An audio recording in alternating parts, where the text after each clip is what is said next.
I'm living a layered life, not a fake one, a layered one. I have learned to be safe to others before I've learned to be fully seen. So yes, people experience me as this positive, energetic, kind, thoughtful person. And I am those things. I am those things.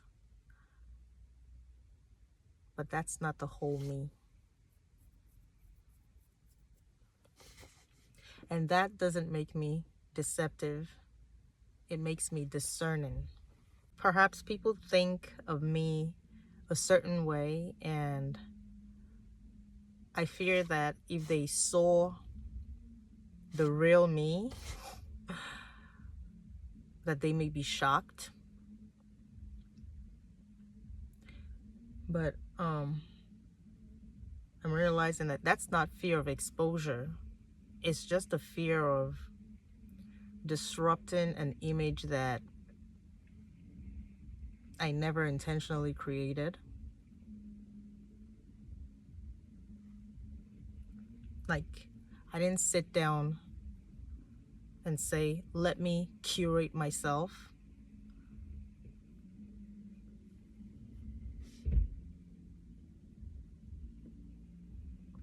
I simply showed parts of me that were easiest to carry in public. And now there's this quiet voice inside that is, saying, but what about the rest of me? And that voice isn't accusing me. It's just asking for room. Okay? And the real me is not some shocking opposite version. It's not like dark versus light, fake versus authentic, nice versus flawed. No, that's not it. It's expansive.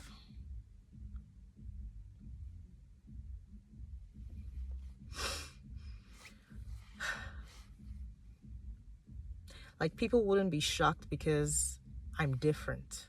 They would be surprised because I'm deeper.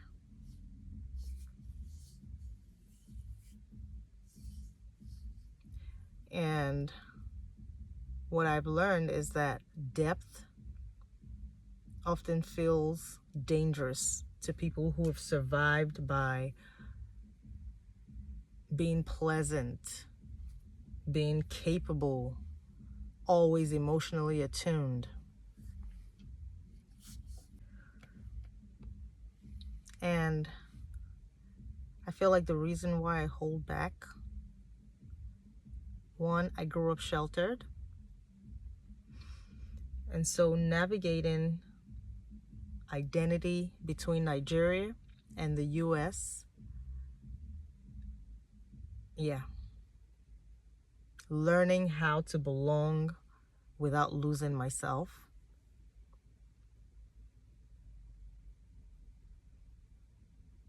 I guess holding back was not fear, it was wisdom.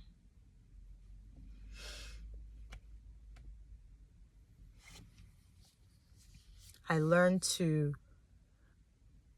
when to speak. I learned when to observe, how to read a room,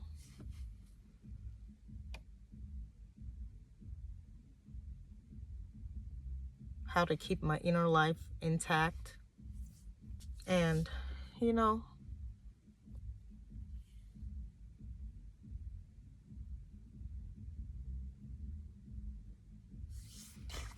I've always wanted to make a video like this. I don't know, like, thinking out loud, talking to myself, and just, and I'm not afraid of being disliked. I think what holds me back, I'm afraid of being misunderstood at scale.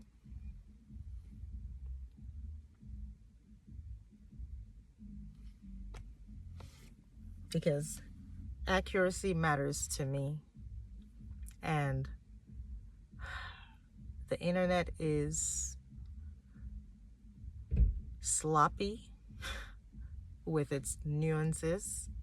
I've just learned, like in America, that words can be weaponized.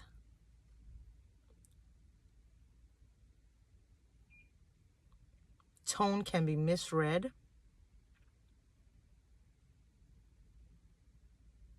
And intention does not always protect you. So, silence feels safer than clarification. So, because of that, I adapted. I adapted so well that I became non-confrontational, not disruptive, careful. Well, I've always been morally upright, but politically neutral, agreeable. Not because I lack opinions or courage, but because I wanted peace.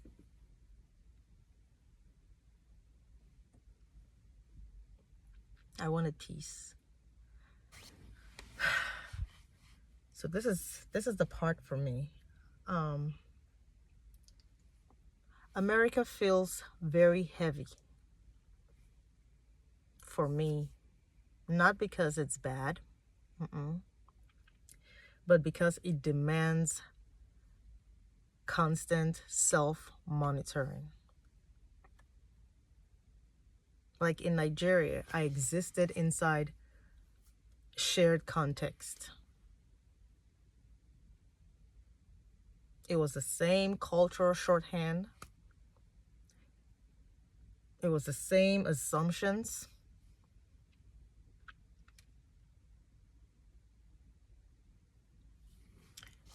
We all knew what we meant. It was like, we know what we mean. It is what it is. No one died. Let's move on.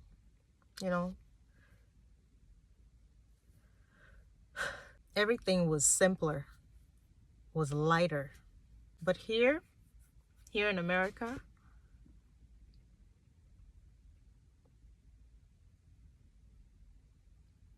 context is fractured. Every sentence feels like it requires its own footnote. That's how I feel.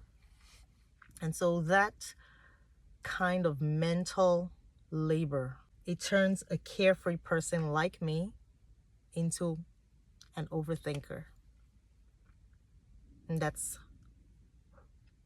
how I describe myself here. I am an overthinker. I became an overthinker. Not because I changed, but because the environment demanded or required it.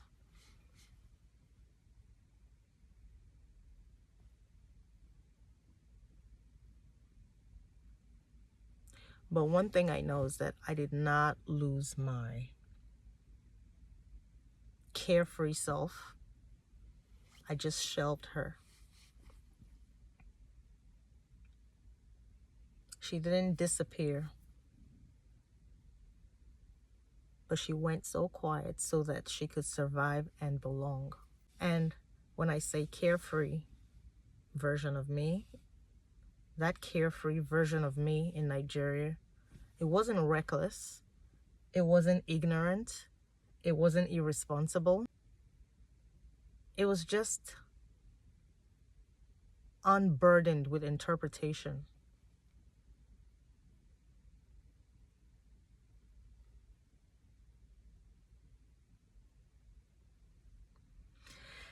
And that's the grief that I'm feeling. It's not, I don't like America. Nope. But it is, I miss not having to translate myself. It's like I say less so that I don't have to explain why I said it, if that makes sense. And I know that that's exhaustion talking, because I feel like I'm tired of, defending harmless intentions or clarifying tone or a chance of being misunderstood or just being reduced to sound bites.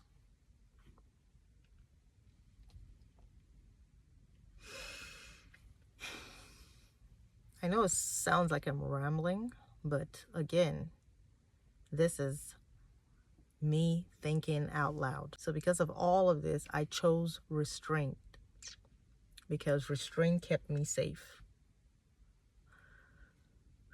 It did. It has.